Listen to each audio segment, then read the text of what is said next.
All right, we're about to jump into one of the biggest, most mind-bending questions imaginable. What is consciousness? I mean, where does that feeling of being you, right here, right now, actually come from?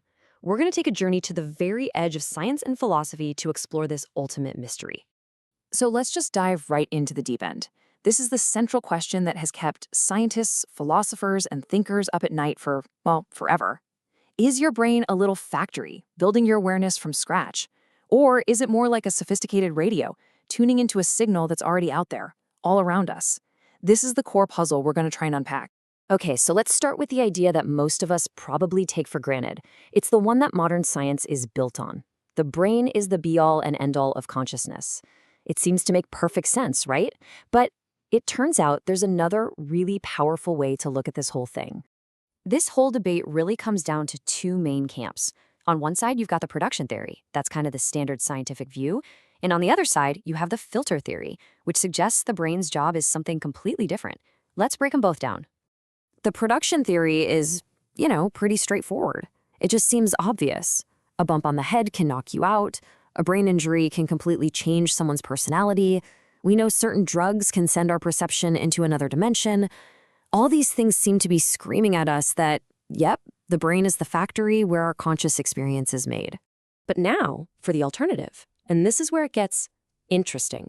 The writer Aldous Huxley put it beautifully. He imagined this vast cosmic consciousness. He called it the mind at large, and suggested that our brain's main job isn't to create awareness, but to actually limit it, to act like a reducing valve to protect us from being totally overwhelmed by it all.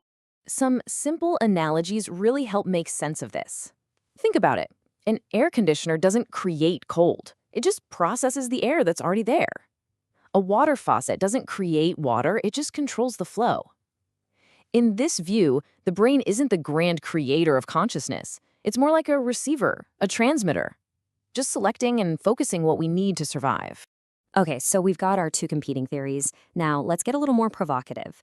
Let's start to really challenge some of the basic fundamental assumptions we all make about what consciousness even is and what it needs to exist in the first place. We instinctively connect being conscious with, well, doing stuff. We see someone moving, talking, reacting, and we just assume, yep, they're conscious. But is behavior really necessary? Think about something called locked-in syndrome. It's a condition where a person is fully 100% conscious, but they're almost completely paralyzed. They can't move, can't speak, can't react. This incredible quote is from Jean-Dominique Bauby. After a massive stroke left him completely locked inside his own body, he managed to dictate an entire book, The Diving Bell and the Butterfly, just by blinking his left eyelid. I mean, his story is just this unbelievably powerful proof that a rich, vibrant inner world can exist completely cut off from the outside. And this leads us to a classic and kind of creepy thought experiment, the philosophical zombie. Imagine a being, a pea zombie, that looks, talks, and acts exactly like you. From the outside, they are perfectly normal. But here's the catch. On the inside, there's nothing. No feelings, no awareness. The lights are on, but nobody's home. It really makes you wonder, how can we ever be sure that anyone else is truly conscious? And what about the feeling of you? That little person in your head who seems to be watching the movie of your life? Well, the philosopher Daniel Dennett calls this the Cartesian theater fallacy.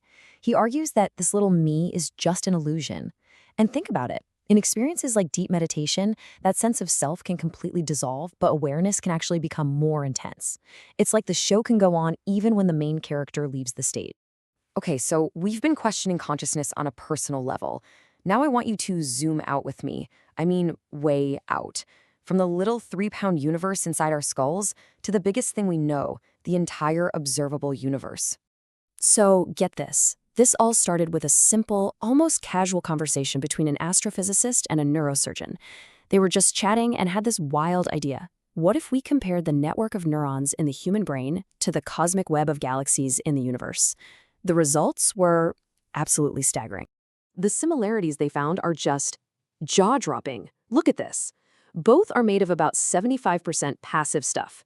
Water in the brain, dark energy in the universe. The number of nodes in each network, shockingly similar. About 100 billion neurons in the brain and about 100 billion galaxies in the universe. But here's the real kicker. The structure. The way these nodes connect to form a giant web, it's statistically almost identical between the two. This absolutely incredible parallel has breathed new life into a very old and frankly pretty wild idea, panpsychism. It's the theory that consciousness isn't some special trick that brains learned how to do. What if instead it's a fundamental property of matter itself, something that's woven into the very fabric of the cosmos? All right, for our final section, we're diving even deeper. We're going into the strange, bizarre world of quantum physics and the nature of reality itself. And trust me, this is where things get really, really mind-bending. So, down at the tiniest subatomic level, the universe is just weird. Particles can be in multiple places at once, in a cloud of possibilities, but only until they're observed. The simple act of looking at something seems to force reality to make a choice.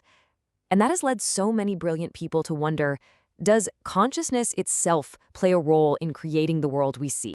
This led the brilliant physicist Roger Penrose and an anesthesiologist named Stuart Hameroff to propose a truly radical theory they call OR. They argue that consciousness isn't just a simple calculation happening between our neurons.